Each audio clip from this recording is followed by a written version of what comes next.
This week on the Brody and Mo In-Law Show. If you listen to professional poker players talk, they always remember the bad beats they have. They rarely remember the really good hands and the good luck they've ever had. They always remember the bad beat. And we still won 56-35 without attempting a pass in the second half. That's my reason for going to the bathroom, right? Is I just want to spend some time on the internet.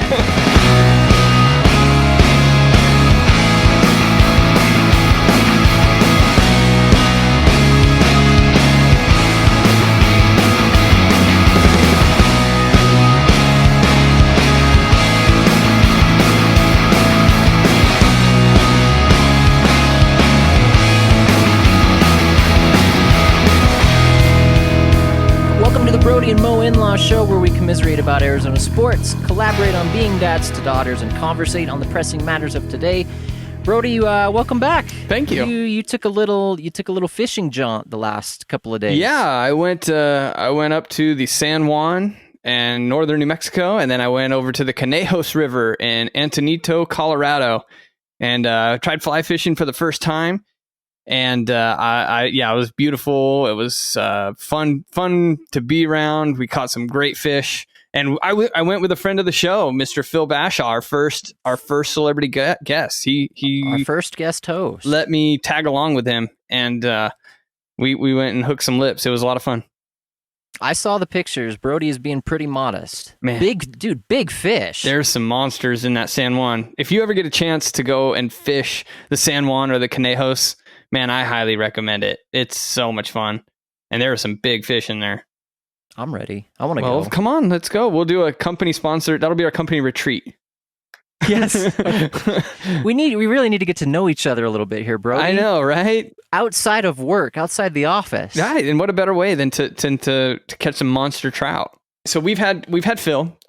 We've had my brother. Now, our next guest host on the Brody Mo In-Law Show actually knows both of those people really well, and can attest to that and has some experience with it. This person I have known for a long time. Actually, I was thinking about it today, is probably getting upwards of close to 15 years, whether you can believe it or not. I've known. Are you 15 years old? I'm 17. All right, is my babysitter. Got it. No. And we're in the same profession in education. He is a dad of a daughter and a son. He can talk more about that. He is a huge Arizona sports fan and probably knows more about Arizona sports than perhaps anybody else. And a great friend, somebody that I call for advice, whether it's, in education as a dad or, just advice in life in general, and an all around good guy.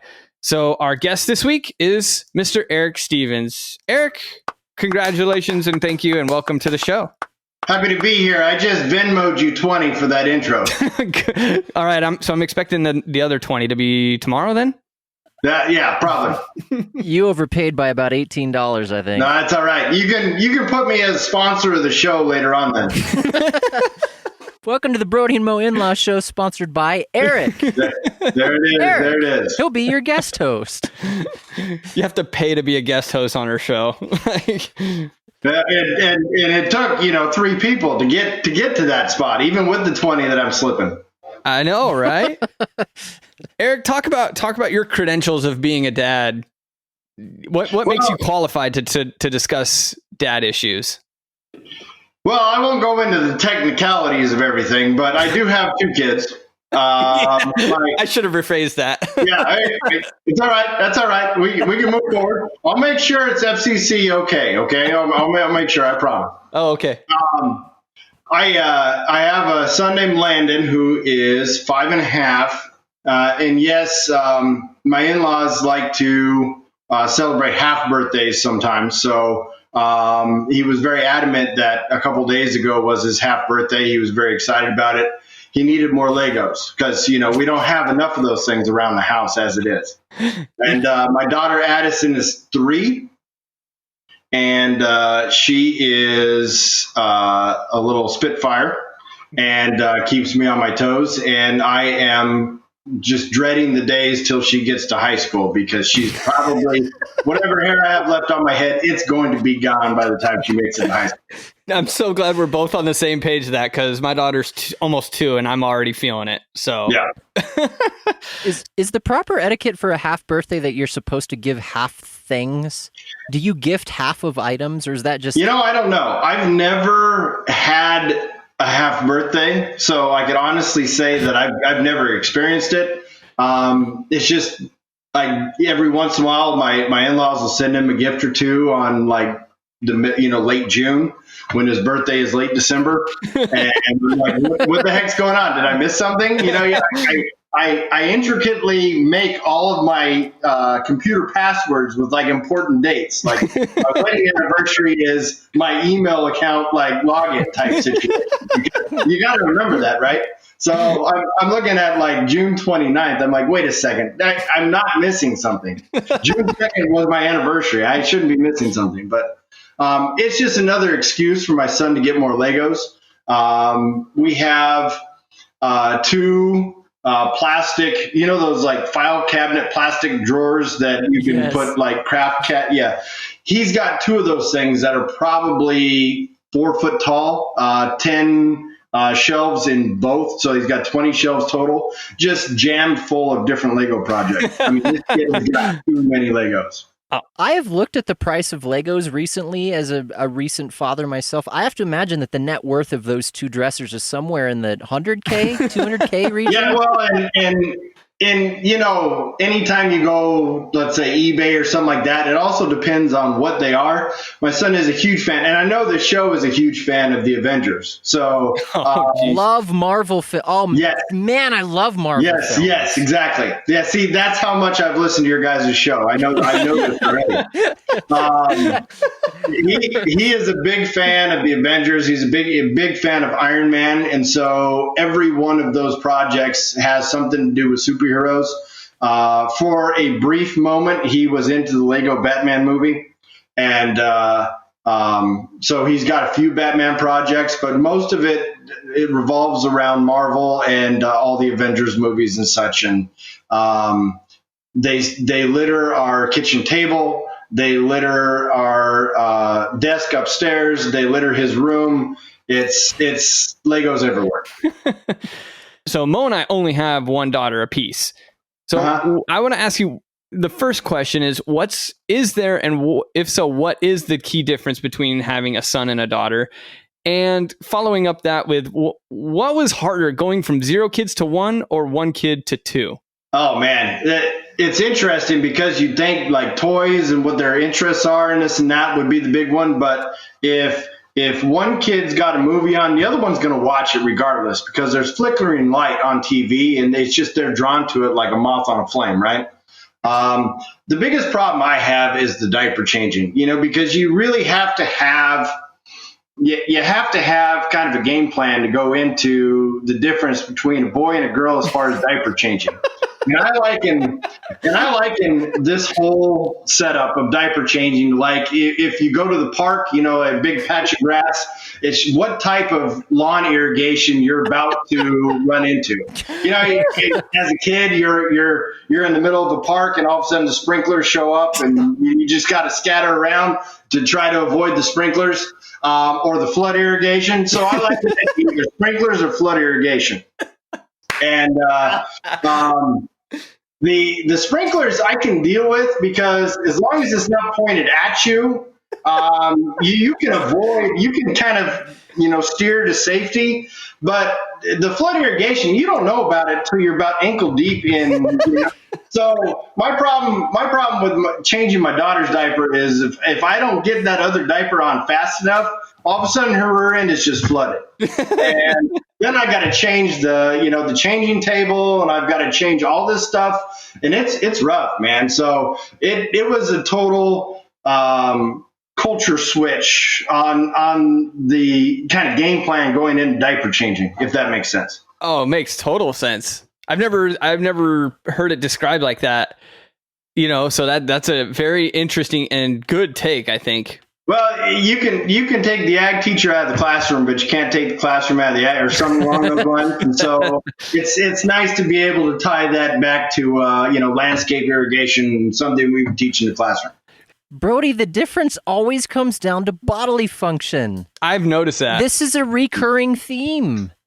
I've heard a couple of those diaper changing winners on your podcast. Mo and I's daughters are still in diapers, so we haven't quite gotten to the potty training aspect of things yet. Well, and that was tough. You know, my son was easily bribed, so he was really easy. Like my son probably was potty trained at 2.5. I'm about halfway through a week-long vacation, and my vacation this year was to do nothing but potty train my daughter. She is now, she turned 3 in March. Eventually, we would like to get her to preschool, but they won't take you to preschool unless you're potty trained. Right. And so, like, you know, we're working against time with my daughter now. We have zero interest in going to the bathroom. And man, let me tell you, we've tried everything. No incentives or anything. Yeah, like we give M&Ms, you know, she's like, whatever, I don't care. We're giving her iPad time on the toilet. She'll just sit there and watch her iPad until her legs go numb. Like it's not affecting her. My wife tried putting on the underwear instead of the diaper, because if they wet their underwear, it would be uncomfortable, and then they'd want to get. No, she just finds the corner of the tile and just goes to town. Oh no! We're running it. Thankfully, it's tile. She did it once on the stairs, and so that was a lot of carpet cleaning that I had to do. Oh no! Yeah, so we're running out of ideas. We're just trying to. At this point, my dad likes to refer to it as the Battle of Wills. And her will is so much stronger than ours. That's my reason for going to the bathroom, right? I just want to spend some time on the internet. But it's great because I say, let's go to the bathroom, and she'll run over and get on the toilet now. But she won't do anything when she's there. She just sits there watching her iPad. It's iPad time. And I'll literally, you know, after like 20 minutes on the toilet is a long time, but we're trying to get something out of there. And so finally I'll give in. All right, let's put your diaper back on. And not even 2 minutes later, she goes in her diaper. It never fails, man. It's a battle of wills, dude. Oh, and yeah. she's winning. She is Does she have a it. competitive streak in her at all? Does she have any proclivity towards competition? You know, I don't necessarily know if it's competition, but she definitely likes to do her own thing, and she does not like to be redirected at all.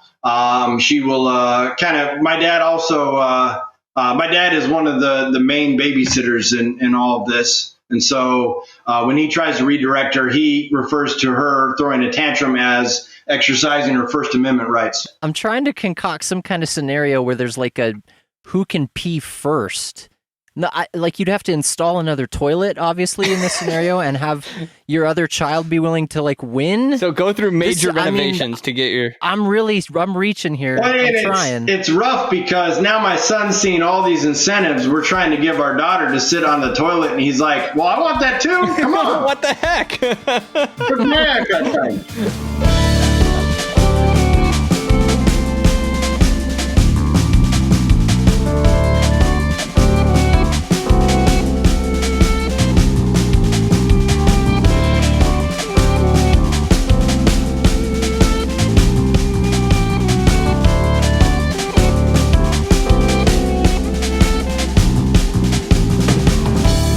So your kids have like bad habits. You're trying to fix them on. Oh my gosh. You're talking about how much time do we have? Yeah. Oh my word. So Bad habits, we're about ready to run into preschool Right. with my daughter. Right. She only points with her middle finger. Like we have pictures of my daughter pointing with her middle finger, and my dad's taken a couple of photos and sent them to me. I'm very concerned that we're going to get called into the principal's office like the second day of my daughter being at a classroom type setting, because she just she doesn't mean anything by it. She just points, and you know, I don't flip my wife off or anything like that, so I don't know who she could have got it from. You're watching some sure as day. She anything, hey, I want that over there. She's pointing with her middle finger, and it's that's starting to scare me a little bit. Man, we finally broke through one, and I've talked about it a little bit. Is, dude, when Sadie's done with something, she'll throw it. Like, so if she's done with her plate, even if it's still half full, she'll throw the whole plate, and you're like, oh my gosh. Or, you know, like, it's just an instant meltdown of like, I'm done and I want this to be done, so I'm going to throw it. And so that's been a habit that we've had to deal with. She's not throwing her plate so much anymore, but she is throwing other things. Mo got us these plastic eggs that go together and they have shapes on the inside. So like, you're supposed to put the triangle with the triangle and the square with the square and all these things. Well, if she finds two that she can't match, she just yells and throws both pieces. And so they're literally littered, like your Legos, everywhere over my house. So I'm finding half eggs all over my house. So the emotional roller coaster, I guess, for me is the bad habit that we're trying to deal with.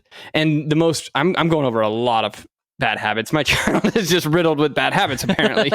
Her most recent one is she can't have anything on her hands. So like, she'll go and dig in the dirt, and then as soon as the dirt's like on her hands, she's just like, ah! And you're like, well, then just wipe them off. You know, like, it's not that big a deal. It's going to be okay. You know, she'll like play in the water and then get mad that the water's on her hands. You're like, there's a pretty simple fix to this. So that's been the latest. I don't know if that's a bad habit. It's just a habit that can be easily resolved. It's hard to describe that to an almost 2-year-old, though. Yeah. My child is perfect and has no bad habits. It's probably because I'm such a good parent. Of course, that's exactly why. I don't want to brag on the podcast, but she's pretty perfect. Yeah, pretty good. She just doesn't have any habits, bad or otherwise. She has no habits. She's neutral. That's not the worst thing in the world. Yeah, my daughter does the dump the plate out for my dog. Oh, she's gonna feed the dog? Yeah, I have a 10-year-old basset hound who's like, you know, he lives for table scraps. So, oh man, she's happy to oblige. Yeah, that's about the only time she'll even acknowledge the dog, because the dog is probably still twice the size of her. Because he's probably every bit of 60, 70 pounds, just, you know, compact, rolled fat or whatever.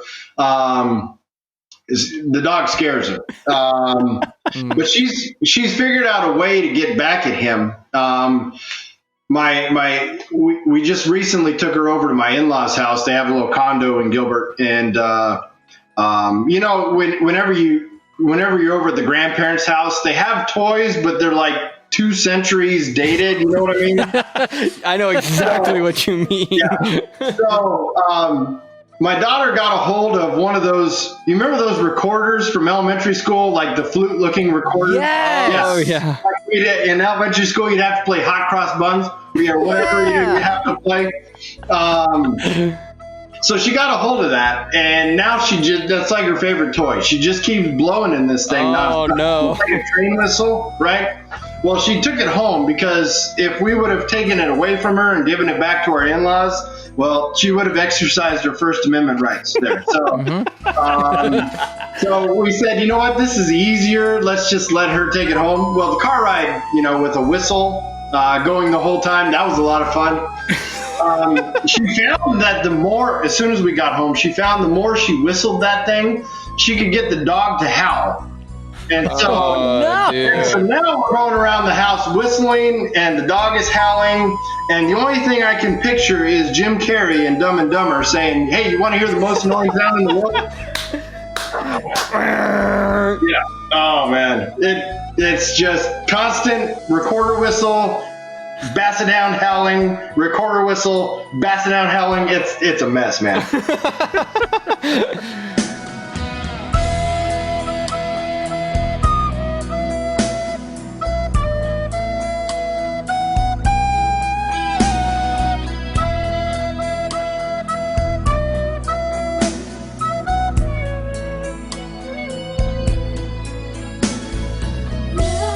Eric, Brody and I decided to start what is ostensibly a sports-based podcast in the midst of a global pandemic when sports have essentially shut down across the globe. So savvy businessmen we are not. And there's just really not a lot to talk about actively. There are no sports occurring right now, so we're left to kind of deal in the realm of yesterday. So you're an avid Arizona sports fan, Arizona Wildcats sports fan, also, from what Brody tells me, a big Cubs fan too. Yes, sir. So since we have nothing going on actively and all we can do is rely on the past, I'm going to ask you for the most vivid, positive memory you have of Arizona football and the most vivid negative memory you have of Arizona football. Same thing for Arizona basketball, and then since you're a Cubs fan, we'll do the Cubs too. Brody, I'm going to make you do it with the Coyotes instead of the Cubs. Sounds fair. Make sense? Yeah, absolutely. Okay, Eric, go first. Most vivid, positive memory of Arizona Wildcats football, go. I would say one of my favorites, it was outside of college. We went to the Las Vegas Bowls. Remember the 11 years or so we were in a bowl drought, and all of a sudden, Willie Tuitama got us finally to a bowl game. Well, we decided to go, and I'm going to name some names. I know Brody knows them. Mo, just imagine individuals who drink a whole lot going with you to a football game. So we decided we were going to go out and tailgate. And so we got there early. There's nobody in the parking lot. Nobody is tailgating. In of all the things to do in Las Vegas, tailgating at Sam Boyd Stadium is low on the list as it is, but even lower on the list when you're like one of 20 people. There was nobody there, so we're basically playing this Drinko game by ourselves and playing wash shoes and trying to pass the time until the game starts, and then we win, which was great. And then we rushed the field, and I got to high five the long snapper. It was a good time. We sat behind a weather guy from like Channel 12, Bill Bellis. I don't know if you guys remember him. We sat right behind him, and he was about 3 sheets to the wind. So it's like you see you're like, man, I bet they have fun stories behind. Well, we actually know one of Bill Bellis's fun stories because there you go.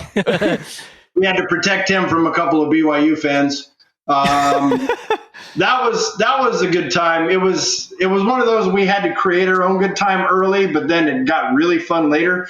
As far as bad times, and I think I texted Brody this after one of your guys' episodes, but you guys were talking about how bad we are against the SEC. Yeah.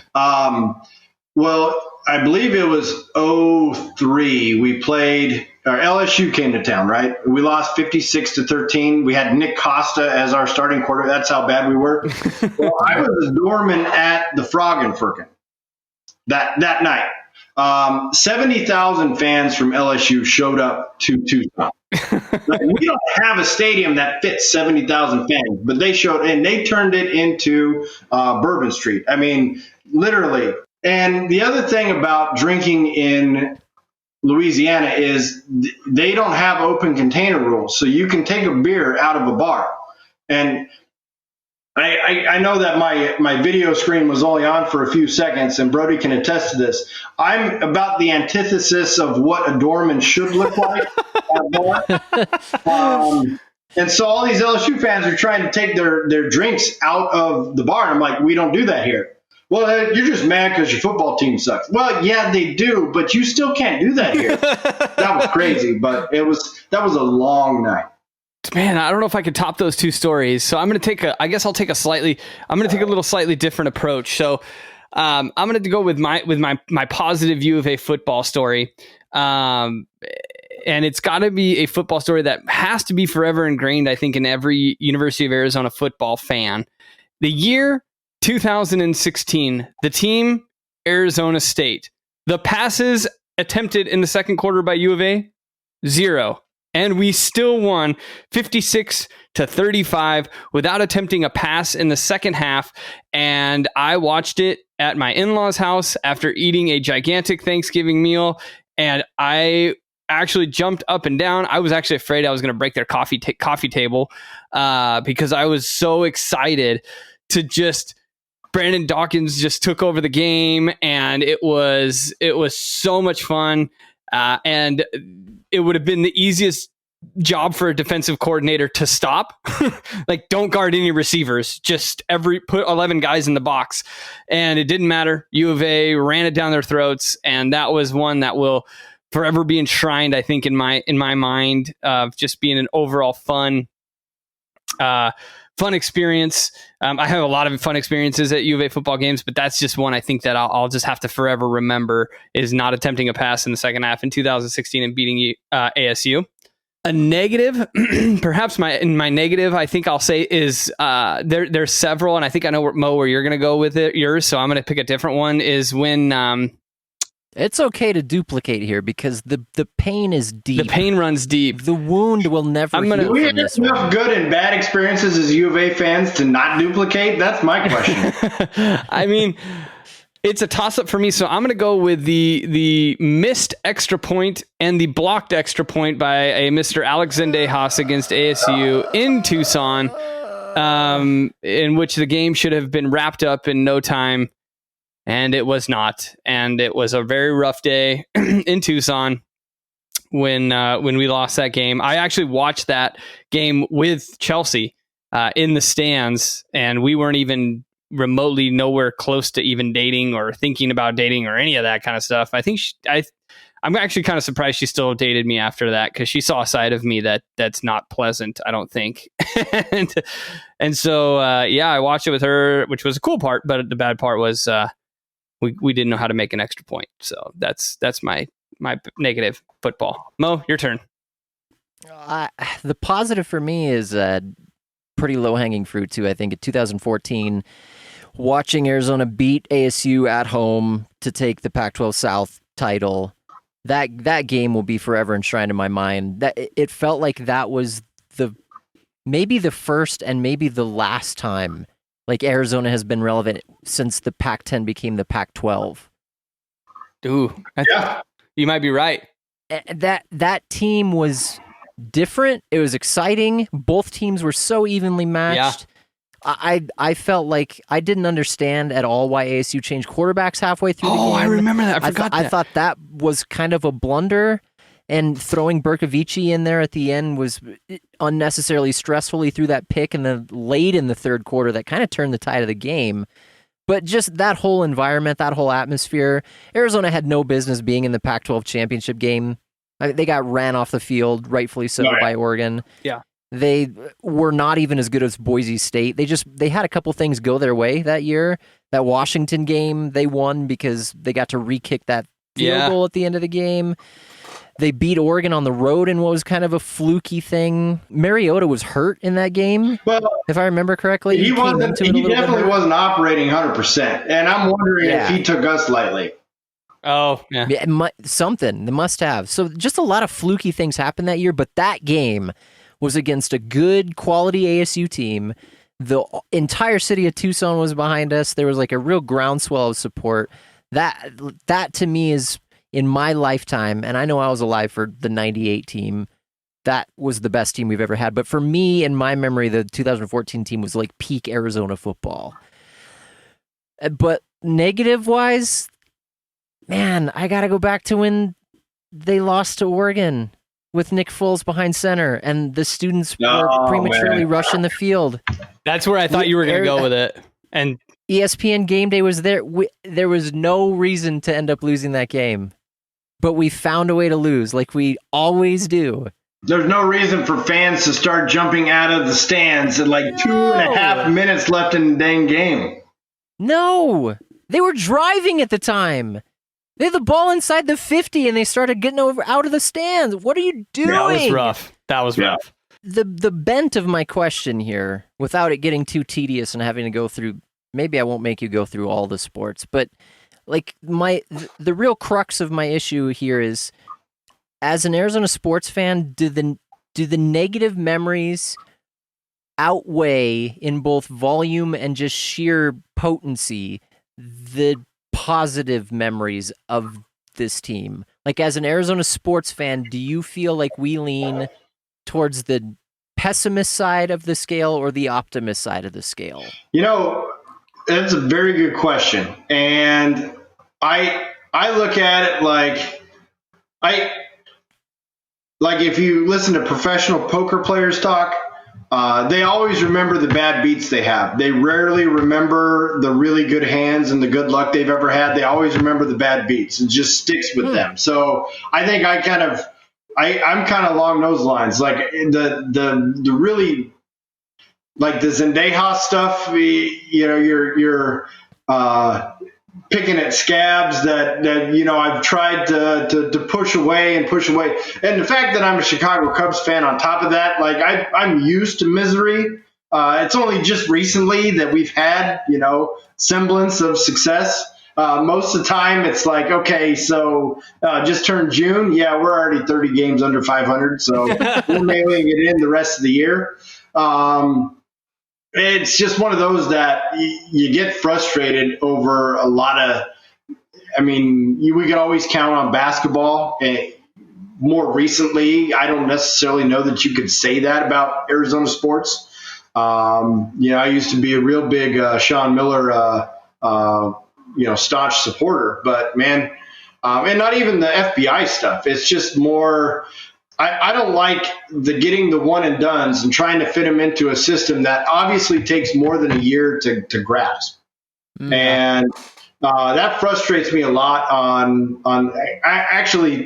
think taking a page out of Gonzaga's playbook and going and getting all these Europe guys that may stick around for 2, 3, 4 years, like a Dusan Ristic type guy. Yes. Yeah, I think that would benefit our team more because the defensive system that Sean wants to run the one and dones are not going to do that. Right.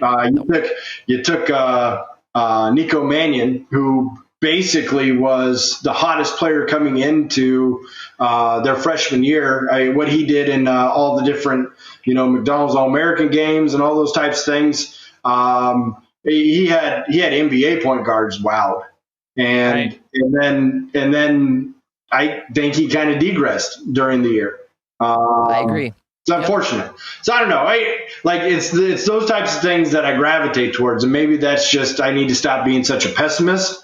But it would be nice to have more of the 2014 football teams and the successful basketball teams. I won't even mention the Wisconsin games. Nope. Getting into those games would be nice. So can I? Wisconsin shouldn't even be.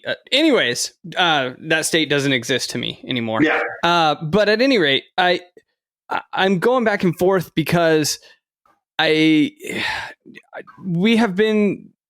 I think as an Arizona, just as a broad state, okay, Arizona from top to bottom, from college to pros, we have been just kind of unilaterally bad in a lot of sports for a long period of time. That I'm getting much better at kind of just accepting like we're gonna lose this week. So when we do win, that sticks out to me even more than the bad. Like I remember, being really excited when U of A beats ASU. I get really excited about those kinds of things. So I'm trying to focus more on that because you have to as an Arizona fan, because you'll go crazy if you don't. Because there is a lot more, I think, in terms of volume, more of those upsetting times and down times and times that like, dude, if the ball would have just rolled this way, we are looking at a whole new game. That I just have to focus on like, you know what? Derek Williams almost single-handedly beat Duke. I mean, so I got to focus on that. Yeah, we still haven't made the Final Four, but we had this guy, this three-star recruit come out of LA that just almost single-handedly beat Duke. So I got to focus on somewhat of the positives. What both of you are saying is true. Like pessimism and optimism is a sliding scale. It's not just an on-off switch. Right. Like you can be cautiously optimistic or like devastatingly pessimistic. There's a range here. Eric, as a Cubs fan, I would imagine that like that scale feels different. Like the way that you view the Cubs as, you say mid-June we're already 20 games below 500. Does that pessimism mirror how you feel about Arizona sports, or like what is the comparison about how you feel about those two franchises? If the Cubs have taught me one thing in this life, they've taught me to try to look and find and nurture optimism, how fraction of a small it is, just to try to get up for a game. You know what I mean? Like, we could be 30 games under 500. It's August, and we got the Cardinals coming into town, and the Cubs and Cardinals, they don't mix. The St. Louis Cardinals. I've got my son trained to say the good Cardinals and the bad Cardinals. There you go. Good man. Baseball team. And so to try to talk you into, well, if nothing else, at least we can knock the Cardinals out of the playoffs or such. And so for the longest time, just going to a Cubs game meant, well, at least you get to drink old style beer, because you never get it out here anywhere. So, like when we would go, we would always, it'd be a rule that we had to do spring training once or twice. Thankfully, the Cubs playing out here, I've got all kinds of pictures of, my family, when my brother and I were little kids, just going to Hohokam, and the stadium they have now for spring training could basically be, it's probably worth more than Chase Field. Yeah. But we would also catch a game whenever they come to Chase. Eric, you know what I appreciate about what I've asked you all to kind of talk about positive, negative in your sporting experience. And my perspective was always predicated on what happened in the game and like how that affected me. Everything that you've talked about tonight, like all of your experiences with the Cubs World Series, the football games at Arizona, they're all based around like what you were doing with the people that you were with during those events as they happened. Like your memories are predicated on the experience and the people that you're with, where I'm just like, sports, I'm sports. That's all I care about. I like that perspective, and I need to get out of my own head a little bit. And it's one of those, and again, I can probably contribute this to the Cubs. But it's one of those that if we lose the game, at least I'm having fun. Yeah, that's what we need. Yeah. That's how we stop being so miserable about Arizona sports, right there. Yeah. I mean, I'm still going to be miserable, but maybe a little less. Yeah. I find a lot of beer also helps. Well, that's just to get by as a sports fan here. That's just a part of, that's woven into our fabric, I think, that at this point.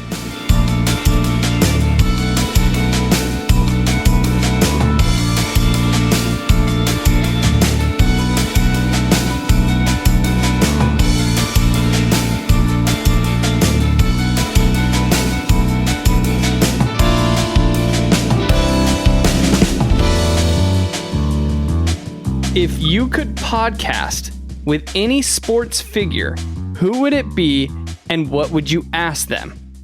Is that about right? About chance? That is, who would you bring on this here if podcast? We were going to bring somebody onto this podcast, the Brody and Mo In-Law Show, who would you ask and what would you ask them? And so I interpreted that as any sports figure. Could be a player, could be a coach, could be a sports announcer, mascot, whatever you want, but somebody that's like alive and could in theory be on the show, right? Okay. Yes. So let's talk about that. What are your guys' thoughts on if you could invite somebody to a podcast? And Eric, we definitely want to hear your input on this. If you could invite somebody to a podcast, any sports figure, who would it be and what would you ask them? Man. So, what's great is I asked this question and I don't have an answer for it. I think I have mine, but I'm gonna wait. I'm the teacher who gave a test and lost the bank of questions. Yeah. So you're me. Okay, good. So you're me. Exactly. So thankfully you send me these questions ahead of time, and I definitely appreciate that. But I still can honestly say that I've put a lot of thought into it, and so my apologies that I'm going to meander through this. I've basically been meandering through all my answers as it is. So I mean, what's different about it at this point? But I did put some thought into it, and I kind of looked at it like different teams and what player would you go through, with some of these different teams and such. Now, as a Cubs fan, growing up, my favorite player was Ryan Sandberg. Like, I played second base mostly because I was always the shortest and skinniest kid, and they just made a place to stick me. But, honestly, I love the guy as a player, but he's not exactly the most exciting person to talk to. Like, the Cubs now, in their all newfound money and this and that, they have their own sports network, kind of like Yes and Nesson for the Yankees and Red Sox. They have the Marquee Sports Network that they're trying to roll out, which also happened during the pandemic. So if you're feeling a little guilty about your podcast being rolled out at least you didn't try to roll out a multi-million-dollar sports network. Okay. Like unsuccessfully sell. The people of Chicago now feel what it's like to be a Pac-12 fan because they can't see their network anywhere. But I would probably go, as far as Cubs, I would go with Ryan Dempster. He's a funny guy.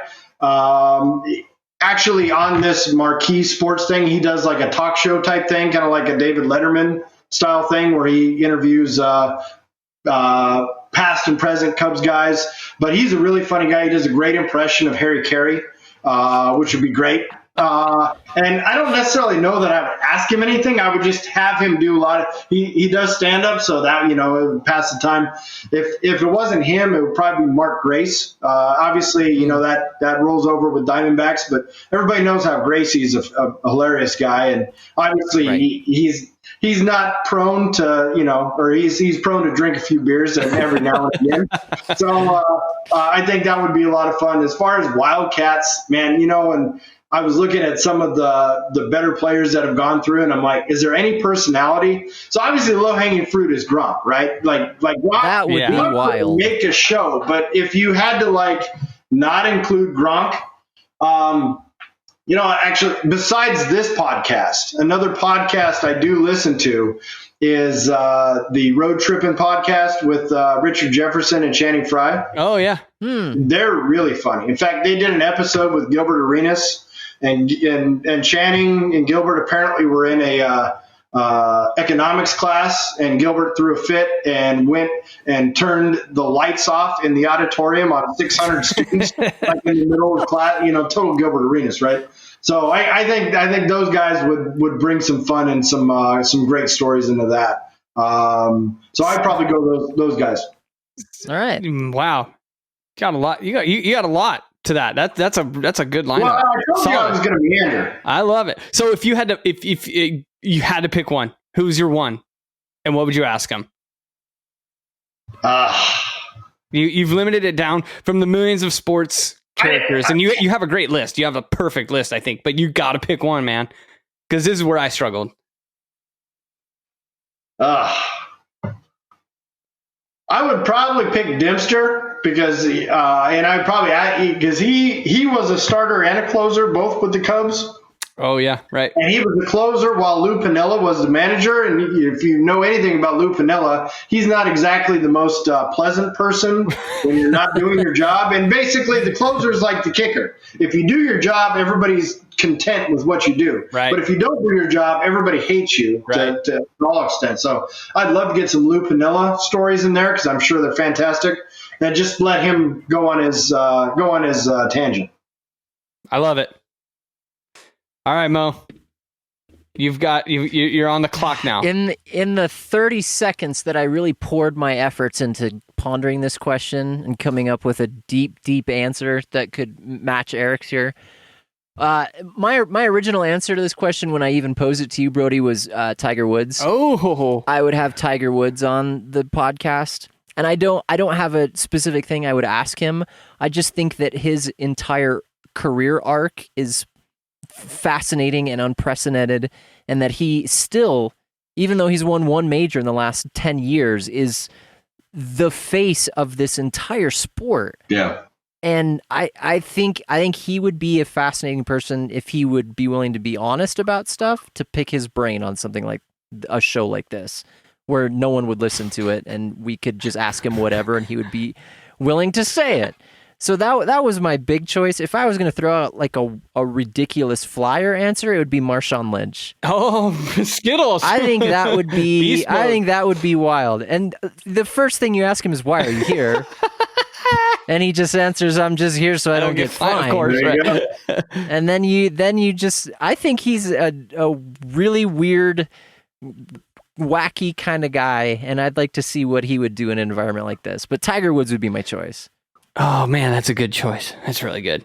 Okay, so here's where I wrestle with this, because I went with kind of what Eric alluded to in the beginning, was like, if I wanted to pick somebody that was going to be just flat out fun, my instant reaction was going to be Rob Gronkowski, because he's just a ball of fun, and you just wind him up and let him go, and then just all kinds of fun stuff happens.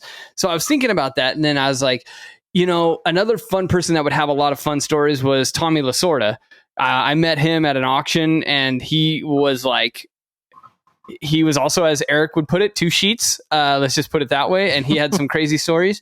But honestly, if I reached down deep and I really thought about it, honestly, and I can tell you this with just pure honesty, I would like to talk to Nick Foles. That's who I would want to talk to, because he's a dad of a daughter. Right. He's won the Lombardi when he beat the best quarterback maybe who's ever lived at his own game. I was thinking, like, I've gotten, all three of us on this podcast have held our daughters for the first time and know what that magic is like. He was holding his daughter and lifting up the Lombardi trophy at the same time. Like, what, I have to know what that experience is like. And I know there's other quarterbacks that have done that, but to have that kind of faith and patience and to stay grounded like that, I just think I would have to know what that's like when he's in a world that doesn't predicate to that. So I went a little deep on it. I wrestled with this a lot, and I actually I quasi met Nick Foles. I went to school at the same time as him, and he was such a down to earth person.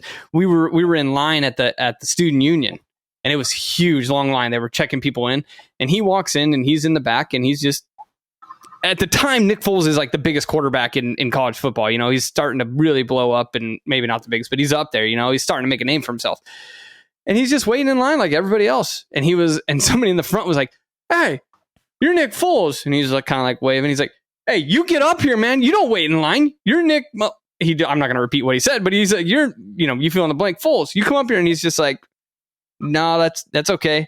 And everybody in line's like, "Dude, go. You're in, man." And he's like, "Okay." And he just kind of walks on up, So I think I'm going to go with Nick Foles. That's going to be my answer. I know that's not as high profile of a name, I guess, as some of the ones you guys listed, but that's my guy. You know what's funny is, I think of all the people we listed, maybe he might be the most realistic choice we could get to do something like this.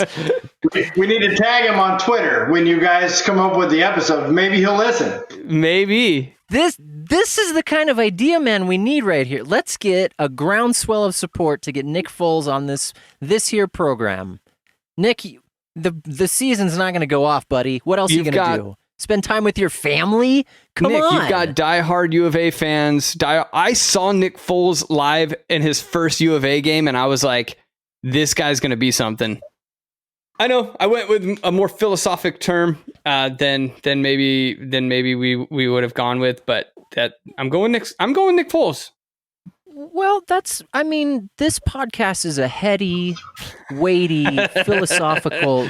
We're just giants of the philosophical world, right? So that's what I went with. Sure. Good. I like it. This is going to turn into a meta podcast.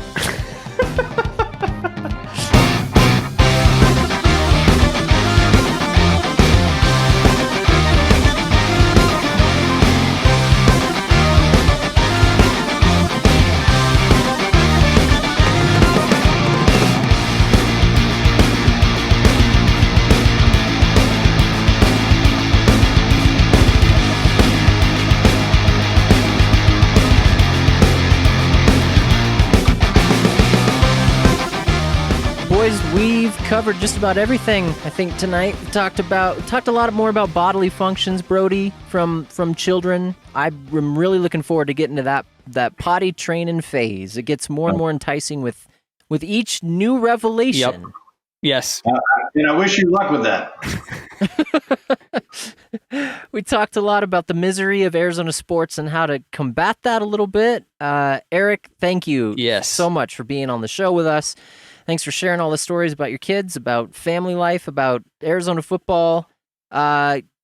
We always have the guest choose the number that Brody auctions off to. What do you got tonight? Well, I have 23 because I guess the 23rd is when Meaningful Baseball will actually start playing, so we can go in that route.